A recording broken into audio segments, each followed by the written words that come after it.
বিএনপির রাজনীতির দুই বুনিয়াদ, দুটি নীতি জাতির সামনে স্পষ্ট।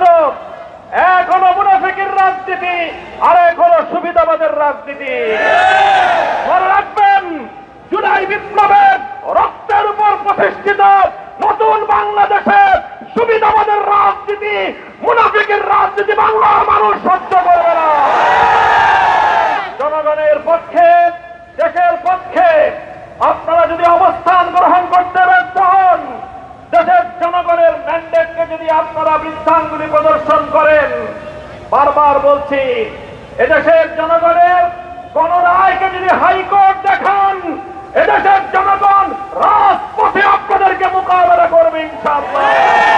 পদ্মা সেতু, মেট্রো রেল এবং এলিভেটেড এক্সপ্রেসওয়ে নির্মাণের গর্বিত অংশীদার বসুন্ধরা সিমেন্ট। 70% জনগণের বিপক্ষে গিয়ে দেশের ক্ষমতার মস্তদে টিকতে পারবেন না।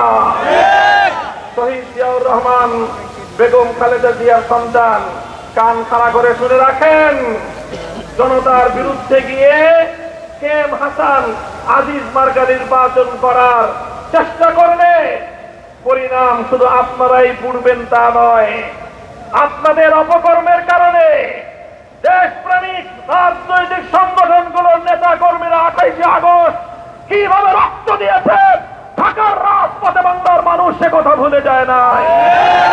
আপনাদের ভুলের খেসারত দিতে হয়েছে আমাদেরকে। 25 বছর পর্যন্ত গুম, খুন আর হত্যার রাজনীতির শিকার হতে হয়েছে।